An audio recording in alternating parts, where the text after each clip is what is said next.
Welcome to Milk Market Tidbit for the September Federal Milk Marketing Order data that was just released in the last couple days.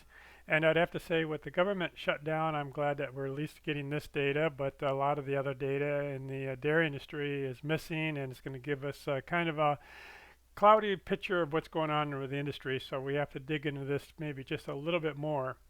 So overall, the statistical uniform prices came down about 71 cents with an average of $18.64.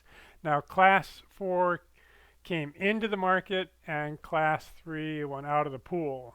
The federal milk marketing milk reported was actually down because of this big depooling of Class 3. I think production is actually going to be up a little bit month over month, and I'll show you those numbers. Overall, fat ticked up about 8 ticks. So here are statistical uniform prices. The highest was in Florida at 23.28. Numerous 22s in that southeast region. And the lowest is actually in California at 17.31. Now the reason that California is off by that $1.30, which is the biggest, is they brought in the Class 4, which was down $2.33, and they took out Class 3, which was up 35. So that would push their overall statistical uniform price down. Now they'll get a check separately from the co-ops for depooling, but that's the reason that California was off as much as it was. Overall, everybody else was down, that 71 cents plus or minus a little bit. The Northeast was probably down a little bit more because of their higher Class 4 utilization. For me, what's important on the federal milk marketing data is to kind of look at how things changed a month over month. And you see a lot of red on here, and that's the depooling. But if we look at the Northeast, we're right at 100%. If we look at Florida, we're 101.5. Georgia area is 102. So it's really hard to kind of look at what's going to be going on because like California and Texas are both down double digits because of the depooling. So that I go back to this graph. Overall, our production came down. Class 3 came down a huge amount. Class 4 came up. And Class 1 ticked up just a little bit. So my go-to is, what traditionally happens. And so what I'm going to bet on is 100% month over month.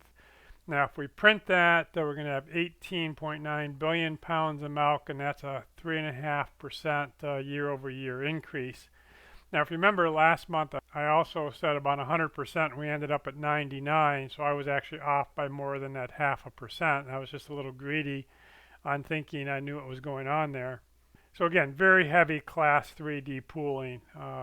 We're way off of what our numbers were. Now, I thought last month that we would actually get a better estimate of what our current capacity is, but with Class 4 falling off as bad as it did, Class 3 being depooled, we're just not going to see that for a while.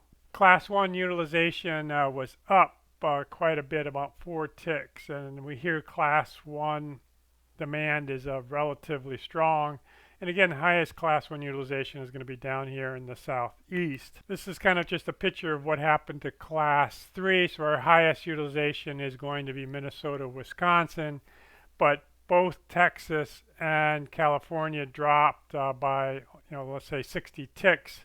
So they brought all of the Class 3 out of the market. But that means they had to put something else back in, and so they put Class 4 back in, and they came up, 52 ticks on that and 36 ticks in Texas. And our highest Class 4 is going to be California at 61%. So we said fat values were very strong. As I was recording the data, I was kind of surprised at how much they'd come up, and they came up 8 ticks. And interestingly, the lowest was in Arizona. I thought Florida didn't take that honor. It's a 3.94. And their highest is kind of split between the Northwest and Texas. So Texas was very strong on fat. Texas was also very strong on protein, higher than the Northwest, which is typically our highest. And our lowest is going to be split between Minnesota, Wisconsin, and Order 1. So that's where I'm going to end because I'm not going to show you the calendar because of the federal government shutdown. We are not getting any kind of reports, and so our next milk market tidbit is likely to be the class and component numbers that we get in 2 or 3 weeks here.